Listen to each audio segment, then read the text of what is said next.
शुरुआत कर रहे हैं हम लोग डी ब्लॉक चैप्टर के लेक्चर नंबर 5 का, जिसमें आज हम लोग पढ़ेंगे डी संक्रमण क्या होता है, अर्थात जो डी ब्लॉक के तत्व हैं वो किस तरीके से कलर शो करते हैं, किस कारण से कलर शो करते हैं, और उसके बाद पढ़ेंगे हम लोग किसके बारे में, उत्प्रेरकी गुण के बारे में। क्लियर है। इससे पहले जो क्लास हुआ था उसमें हम लोग पढ़े थे डी ब्लॉक का, ध्यान समझना, इलेक्ट्रॉनिक विन्यास क्या होता है, उसका परमाणविक त्रिज्या क्या होता है, उसमें कौन कौन सा अपवाद होता है। उसके बाद बात किए थे आयनन ऊर्जा का।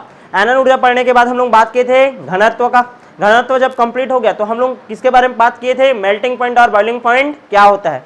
इसके पश्चात हम लोग बात किए थे चुंबकत्व का गुण और ऑक्सीकरण अवस्था। क्लियर है। हर एक एक टॉपिक अपने आप में 2-2 नंबर 3-3 नंबर का क्वेश्चन बन सकता है।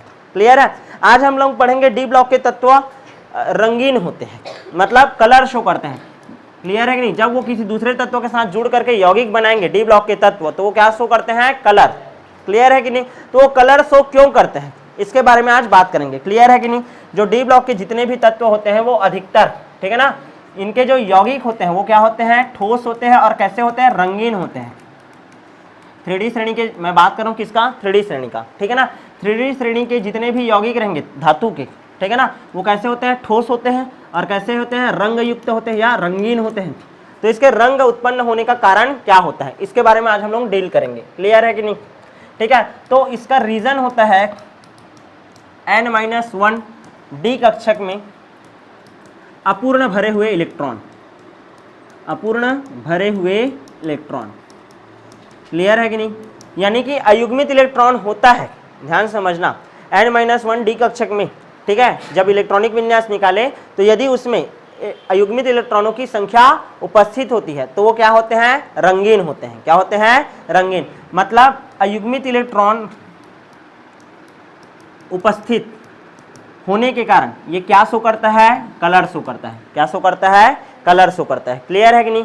यदि टोटल 0 हो जाए या D10 हो जाए, क्लियर है ना, तो उस अवस्था में, ठीक है ना, वो यौगिक कैसा होगा, आपका रंगहीन होगा। क्या होगा, रंगहीन। जैसे कि मैं आप लोगों को क्वेश्चन दिया, ये आयरन है और जिंक है, इसमें कौन रंगीन होगा और कौन नहीं, ठीक है। तो तुम लोग आसानी से बता सकते हो, Fe है 3D6 आता है, मतलब इसमें अयुग्मित इलेक्ट्रॉनों का संख्या कितना होगा, आपका 4, 1 2 3 4 और ये 5 और ये 6, तो युग्मित इलेक्ट्रॉन कितना बचा, 4। क्लियर है। तो अयुग्मित इलेक्ट्रॉन उपस्थित है, इस कारण ये क्या होगा, रंगीन। मतलब Fe रंगीन होता है और ये जो भी कंपाउंड बनाएगा, चाहे वो FeCl3 बनाए, सॉरी FeCl2 बनाए या FeOH का ट्वाइस बनाए, समझ आ रहा है कि नहीं, तो वो सभी के सभी क्या होंगे, रंगीन होंगे। लेकिन जो जिंक है, जिंक का इलेक्ट्रॉनिक विन्यास निकालेंगे तो 3D10 होता है। डी कक्षक पूरी तरीके से क्या हुआ है, भरा हुआ है। डी कक्षक पूरी तरीके से क्या है, भरा हुआ है। डी कक्षक पूरी तरीके से भरा हुआ है, इस कारण ये कलर शो करेगा क्या, नहीं। या फिर इसका जो भी कंपाउंड बनेगा, ZnCl2 बने चाहे ZnS रहे, ये कलर शो करेगा क्या, नहीं। तो कौन सा कलर करेगा, सफेद। कौन सा कलर का रहेगा, सफेद। तो क्वेश्चन आता है कि क्या कारण है कि ZnS या ZnCl2 या जिंक के जितने भी यौगिक होते हैं वो श्वेत रंग के होते हैं, तो उसमें पूर्ण पूरित क्या होता है, आपका डी कक्षक होता है, इस कारण ये कलर शो नहीं करता है। यहां तक क्लियर है कि नहीं, समझ आया। अब तो हम लोग ये जान डाले कि अयुग्मित इलेक्ट्रॉन उपस्थित होता है, तो क्या केवल अयुग्मित इलेक्ट्रॉन उपस्थित है इसी के कारण से ही कलर शो हो रहा है क्या। तो इसको समझाने के लिए, अच्छे से समझाने के लिए एक कॉन्सेप्ट दिया जाता है जिसको बोलते हैं हम लोग डी संक्रमण। क्या बोलते हैं, डी संक्रमण। यहां तक क्लियर है कि नहीं। अब हम लोग बात करते हैं डी संक्रमण क्या होता है। आगे बढ़ जाऊं मैं, ठीक है। हम लोग बात करेंगे किसके बारे में, डी संक्रमण, ठीक है। अयुग्मित इलेक्ट्रॉन उपस्थित होता है तो कलर शो करता है, तो एक और रीजन दे दिया मैं, डी संक्रमण होता है। क्या होता है, डी संक्रमण। असल में हम लोग जब पढ़ रहे थे, ध्यान दो, तो बात क्या करते थे कि S कक्षक, P कक्षक, D कक्षक और F कक्षक। S कक्षक में एक ही होता है ऑर्बिटल, P में कितना, 3, और D में कितना होता है, टोटल 5। कितना होता है, 5, 1 2 3 4 और ये 5। पांचों कक्षकों का अलग अलग नाम है, ठीक है। कैसे याद करते हैं, X Y Z। तो सबसे पहले का DXY, दूसरे वाले का DYZ, तीसरे वाले का DZX, उसके बाद इस वाले का DX² माइनस Y², और इसका नाम रख देंगे DZ²। क्लियर है कि नहीं, यहाँ समझ आया। अच्छा, डबल डंबल शेप का होता है, कैसे होता है, डबल डंबल शेप का। असल में क्या होता है, ये सभी पांचों का ऊर्जा बराबर रहता है। पांचों जो कक्षक है, ठीक है ना, ये पांचों कक्षकों का ऊर्जा जो रहता है क्या रहता है, बराबर रहता है। क्लियर है। ये आपका ध्यान देना, ये पहला कक्षक, दूसरा, तीसरा, चौथा और ये पांचवा। पांचों कक्षकों का ऊर्जा क्या रहता है? समान रहता है। क्लियर है? डी एक्स वाई है, डी वाई जेड है, डी जेड एक्स है, D X square minus Y square और ये क्या है? डी जेड स्क्वायर है। इसमें अयुग्मित इलेक्ट्रॉन उपस्थित है, अयुग्मित इलेक्ट्रॉन उपस्थित है। असल में क्या होता है, जब ये किसी लिगेंड के संपर्क में आता है, लिगेंड के संपर्क में आता है, लिगेंड मतलब जो क्या करता है, लोन पेयर दान देने वाला होता है। जो लोन पेयर क्या होता है? दाता होता है। लोन पेयर जो दाता है मतलब वो कैसा होगा? लुईस क्षार होता है। क्या होता है? लुईस क्षार। तो जैसे ही कोई लिगेंड आएगा, क्लियर है ना, जैसे यहाँ पास ऐसा समझो कि अमोनिया आ गया। कौन आ गया? अमोनिया, NH3, इसके पास क्या है? एक लोन पेयर है, तो ये क्या है? एक लिगेंड है। क्या है? एक लिगेंड है। तो जैसे ही इसके संपर्क में आ गया या कोई अन्य परमाणु के संपर्क में आता है, तो इसका जो एनर्जी रहेगा, ध्यान समझना, कोई आदमी स्थायी है, उसकी जिंदगी में कोई आया, ठीक है, अब जैसे ही उसकी जिंदगी में आया तो उथल पुथल मचा देगा। इसका जो एनर्जी का लेवल रहेगा उसको दो भागों में क्या कर देता है? तोड़ देता है, विपाटित कर देता है। विपाटन करना बोलते हैं, तोड़ना को क्या बोलते हैं? विपाटन। तो इसका जो एनर्जी होता है वो कितने भागों में टूट जाता है? दो भागों में। दो भागों में कौन कौन से भाग में टूटेगा? ध्यान दो, एक तो बनता है 3 कक्षक और एक बनता है कितना आपका? 2 कक्षक। क्लियर है ना? 3 कक्षक, ध्यान से समझना, 3 कक्षक कौन कौन सा रहेगा? ये ध्यान दो ना, ये पहला, दूसरा और ये तीसरा। इसको बोल, ये D X Y, D Y Z और डी जेड एक्स, इन तीनों का ऊर्जा समान। इसका हम लोग नाम रख देते हैं क्या? T2G। क्या कक्षक बोलेंगे? T2G कक्षक, या निम्न ऊर्जा स्तर। क्या बोल रहा हूं मैं? निम्न ऊर्जा स्तर। क्या बोल रहे हैं? निम्न ऊर्जा स्तर। क्लियर है कि नहीं? और ये ऊपर वाला जो कक्षक है, ठीक है ना, ऊपर वाला जो हमारा कक्षक है, इसका नाम क्या हो जाएगा? D X square minus Y square और डी जेड स्क्वायर। क्लियर है कि नहीं? D X square minus Y square D Z square. यहाँ तक क्लियर है? इसको हम लोग कौन सा कक्षक बोलते हैं? ईजी कक्षक। क्या बोलते हैं? ईजी कक्षक, या उच्च ऊर्जा स्तर। क्या बोलेंगे? उच्च ऊर्जा स्तर। यहाँ तक क्लियर है कि नहीं? डी कक्षकों के, पांचों कक्षकों का ऊर्जा क्या होता है? समान होता है, लेकिन किसी लिगेंड के प्रभाव पर आने पर इसकी ऊर्जा का क्या हो जाता है? विपाटन हो जाता है। क्या हो जाता है? विपाटन। और विपाटित होकर के दो भिन्न ऊर्जा स्तरों में बट जाते हैं, दो भिन्न ऊर्जा स्तरों में बढ़ जाते हैं। निम्न ऊर्जा के कक्षकों को T2G कहते हैं, जिसमें D X Y, D Y Z और डी जेड एक्स शामिल होते हैं। और उच्च ऊर्जा के कक्षकों को EG बोलते हैं, जो D X square minus Y square और डी जेड स्क्वायर में टूट जाता है। यहाँ तक क्लियर है? अब होता क्या है, ध्यान से समझने का कोशिश करो। यहाँ पास उपस्थित जो अयुग्मित इलेक्ट्रॉन है, ठीक है ना, ये श्वेत प्रकाश ऊर्जा को क्या करते हैं? ग्रहण करते हैं। क्लियर है ना? या कोई भी कलर को क्या करेगा? अवशोषित करेगा। और इसका इलेक्ट्रॉन जो रहता है, ठीक है ना, निम्न ऊर्जा का है, जैसे ऊर्जा को ग्रहण करेगा तो उसका एनर्जी क्या हो जाएगा? बढ़ जाएगा। और निम्न ऊर्जा से कहाँ चले जाएंगे? उछल करके उच्च ऊर्जा में। एक डी कक्षक से दूसरे डी कक्षक में गए, एक डी कक्षक से दूसरे डी कक्षक में गए, इसको बोलते हैं डी संक्रमण। क्या बोलते हैं? डी संक्रमण। क्या बोलते हैं? डी संक्रमण। अब ध्यान से देखो, हाई एनर्जी स्टेट में कोई भी कंपाउंड स्टेबल रह सकता है क्या? नहीं। तो वो हाई एनर्जी स्टेट से फिर से कहाँ गिरेगा? नीचे, लोअर एनर्जी स्टेट में। क्लियर है? तो यहाँ पास ऊर्जा क्या किया था? वो अवशोषित किया था। ऊर्जा क्या किया था? वो अवशोषित। लेकिन यहाँ ऊर्जा का क्या करेगा? उत्सर्जित, उत्सर्जन करेगा। और इसी टाइम जब ऊर्जा उत्सर्जन करता है तो वो क्या शो करता है? रंग प्रदर्शित करेगा। क्या प्रदर्शित करेगा? रंग प्रदर्शित करेगा। क्लियर है कि नहीं? समझ आया? इसी को ही हम लोग क्या बोलते हैं? ध्यान समझना, डी संक्रमण। क्या बोलते हैं? डी संक्रमण। क्लियर है कि नहीं? तो रंग शो करने का रीजन क्या है? ध्यान समझना, पूरा शुरू से बता रहा हूँ।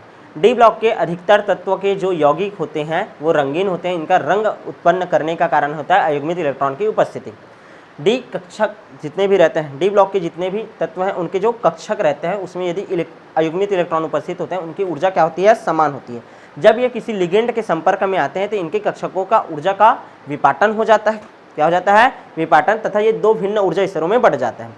एक निम्न ऊर्जा का कक्षक बनता है जिसे T2G कहते हैं, तथा उच्च ऊर्जा का कक्षक बनता है EG कहते हैं। T2G में DXY, DYZ और DZX, और EG में DX square minus Y square और DZ स्क्वायर उपस्थित होता है। यहाँ तक क्लियर है? उसके बाद मैं क्या बोल रहा हूँ, जब ये श्वेत प्रकाश किरण को या कोई रंग का जो कलर रहेगा उसको क्या करते हैं? अवशोषित करते हैं, तो इसका एनर्जी बढ़ जाएगा।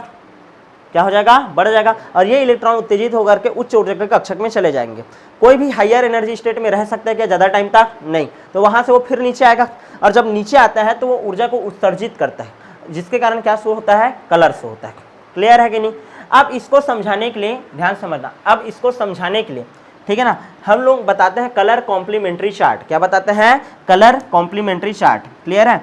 Colour complementary chart, V B G Y O R, ठीक है ना। आई को बस हटा देना, विप ग्योर करके पढ़े हो ना, उसमें से क्या हटा देना? आई को। कितना कलर बचा? 6, ठीक है ना। तो इसको एक दूसरे के सामने रखे, इसको एक दूसरे के सामने रखे, इसको एक दूसरे के सामने रखे। क्लियर है कि नहीं? यदि वो ऊर्जा का अवशोषण करते हुए वायलेट कलर को अवशोषित किया है तो उत्सर्जित करने के टाइम येलो कलर शो करेगा। यदि येलो को अवशोषित किया रहेगा तो कौन सा कलर शो करेगा?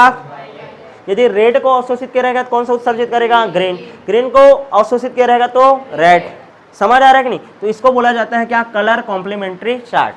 क्या बोला जाता है? Colour complementary chart. यहाँ तक क्लियर है कि नहीं? समझ आ गया? आगे बढ़ जाए क्या? ठीक है, अब आगे यहाँ तक समझ आ गया है ना? ठीक है, यदि लाल रंग रहेगा तो कौन सा रंग उत्सर्जित करेगा? हरा रंग। ठीक है, और यदि आपका कौन सा कलर है? वायलेट कलर है तो येलो। ब्लू कलर अवशोषित करेगा तो उत्सर्जित ऑरेंज। इसका दिमाग में रखना। क्लियर है? ये डी संक्रमण आपका पूरी तरीके से क्या होता है? कंप्लीट। अब हमारे पास एक कॉन्सेप्ट आता है, ध्यान से समझना। ठीक है, अपवाद भी देखने को मिलता है। क्या अपवाद देखने को मिलता है? आप लोग दो कंपाउंड के बारे में सुने होंगे, K2Cr2O7 और दूसरा कंपाउंड है KMnO4। यदि K2Cr2O7 को मैं लिखना चाहूँ, यदि K2 को हटा दूँ तो क्या लिख सकता हूँ? Cr2O7 2- और इसको क्या लिख सकता हूँ? MnO4-। यदि Cr2O7 2- है, यदि Cr का यहाँ पास ऑक्सीडेशन नंबर निकालें, ऑक्सीडेशन नंबर निकालो। चलो बताओ, क्रोमियम, क्रोमियम का निकालना है तो क्या करोगे? 2x प्लस 7 दूनी 14 माइनस 14 है ना, बराबर -2। क्लियर है कि नहीं? तो 2x -14 -2 इधर आएगा या फिर इधर भेज दो। 2x इज इक्वल टू 14 - 2, तो 2x इज इक्वल टू 12। तो x बराबर क्या आ जाएगा? 12/2। कितना आ जाएगा आपका आंसर? +6। मतलब क्रोमियम का ऑक्सीडेशन स्टेट कितना आ रहा है? +6। कितना आ रहा है यहाँ पास? +6। वैसे ही मैग्नीशियम का देखो तो Mn में, तो ये तो आसानी से पता चल जाएगा। ये x plus -2 × 4 is equal to क्या आ जाएगा आपका? क्या आ जाएगा? 1। ठीक है ना। तो x -8 इज इक्वल टू -1, तो x इज इक्वल टू 8 - 1, तो x इज इक्वल टू क्या आ रहा है? +7। क्या आ रहा है? +7। अब नॉर्मली क्रोमियम का यदि मैं इलेक्ट्रॉनिक विन्यास लिखता हूँ, क्रोमियम, ठीक है, परमाणु क्रमांक कितना होता है इसका? 24। अपवाद वाला है 4s1 3d5, 4s1 3d5।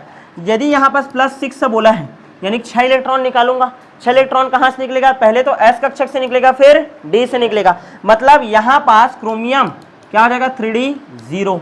लेकिन 3d0 है तो इस हिसाब से इसको क्या होना चाहिए? रंगहीन। क्या होना चाहिए? रंगहीन। लेकिन ऐसा होता नहीं है। सबको पता है कि इसका कलर क्या होता है? ऑरेंज। क्या होता है? ऑरेंज। क्लियर है कि नहीं? अच्छा, इधर देखो तो KMnO4 मैग्नीज, मैग्नीज का 3d5 4s2 ये होता है। यहाँ तक क्लियर है? 25 होता है ना। 7 निकले जाएगा तो क्या हो जाएगा? फिर से 3d0। तो होना क्या चाहिए था? इसको भी रंगहीन, लेकिन होता नहीं है। ये कौन से कलर का होता है? बैगनी, पर्पल कलर का होता है। यहाँ तक क्लियर है? तो ये दोनों जो है, ठीक है ना, डी संक्रमण, इससे क्या पता चल रहा है कि ये दोनों अपवाद है। यदि 3d0 है या पूरी तरीके से भरा रहता 3d10 रहता, मैं दोनों अवस्था में कलर क्या होना चाहिए बोला था? रंगहीन, सफेद होना चाहिए था बोला था ना। कलर होता क्या वो? नहीं। क्लियर है? लेकिन ये दोनों कलर शो करते हैं, तो इसका कारण क्या है? तो यहां पास कॉन्सेप्ट समझाया जाता है क्या? Charge transfer spectra. Charge transfer spectra. Charge transfer spectra के कारण ये जो दोनों तत्व होते हैं वो क्या शो करते हैं? कलर शो करते हैं। कलर शो करते हैं। असल में क्या होता होगा? ठीक है ना, ध्यान दो तो जी इधर। असल में क्या होता है?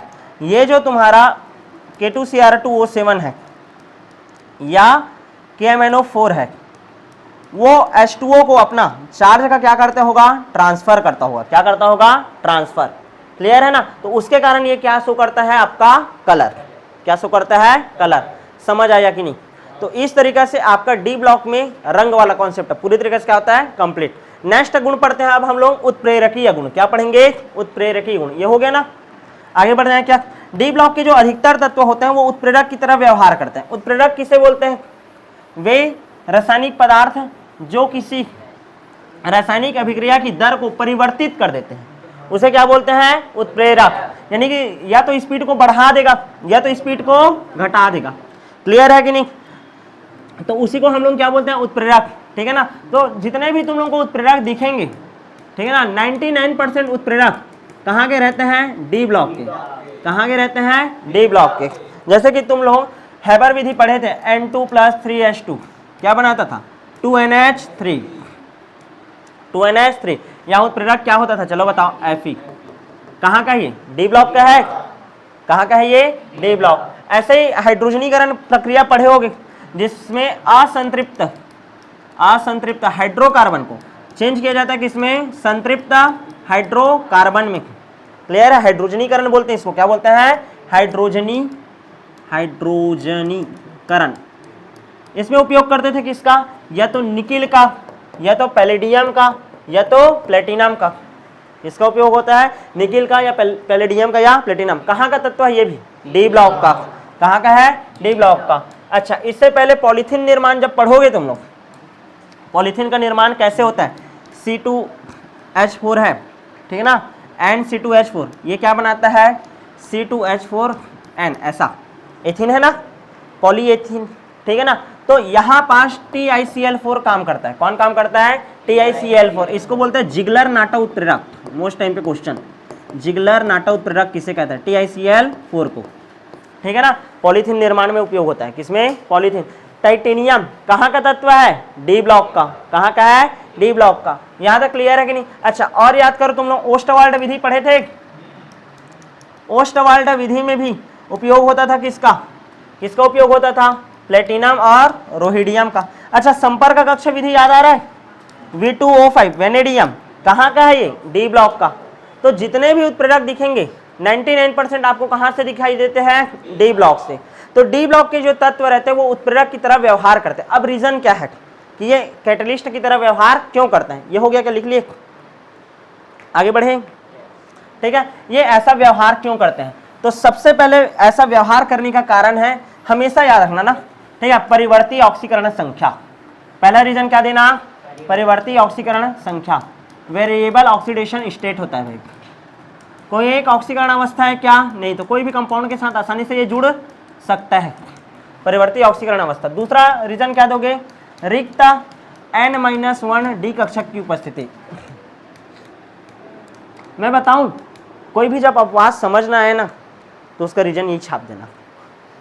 परिवर्ती ऑक्सीकरण अवस्था, रिक्त N-1 डी कक्षक की उपस्थिति। चुंबकत्व का कारण क्या है? रिक्त N-1 डी कक्षक की उपस्थिति। कलर का क्या कारण है? ये रिक्त N-1 डी कक्षक। High melting point, boiling point क्यों होता है? रिक्त N-1 डी कक्षक की उपस्थिति। समझ आ रहा है कि नहीं? ठीक है, और क्या रीजन हो सकता है? तीसरा सबसे बड़ा पॉइंट ना, ये ना सतह प्रदान करता है। ठीक है ना? उत्प्रेरक के लिए क्या प्रदान करता है? सतह प्रदान करता है। जैसे कि N2 + 3H2 को क्रिया करना है और क्या बनाना है? अमोनिया बनाना है। क्या बनाना है? अमोनिया। तो ये जो अभिक्रिया है वो Fe के ऊपर होगा। मतलब मैं लोहा का ऐसा छड़ लूंगा। लोहा का क्या लूंगा मैं? छड़। और ये लोहा का छड़ लूंगा तो N2 और 3H2 ना इसकी सतह पर क्या करेंगे? अधिशोषण करेंगे। अधिशोषण का उत्प्रेरण सिद्धांत याद आया? अधिशोषण का उत्प्रेरण सिद्धांत। और ये अधिशोषित होंगे और अधिशोषित होकर के किसका निर्माण करेंगे? उत्पाद का। किसका निर्माण करेंगे? उत्पाद का। तो आवश्यक सतह प्रदान कर रहा है ये। क्लियर है कि नहीं? डी ब्लॉक के तत्व आवश्यक रूप से क्या प्रदान करते हैं? आपके सतह प्रदान करते हैं। क्लियर है कि नहीं?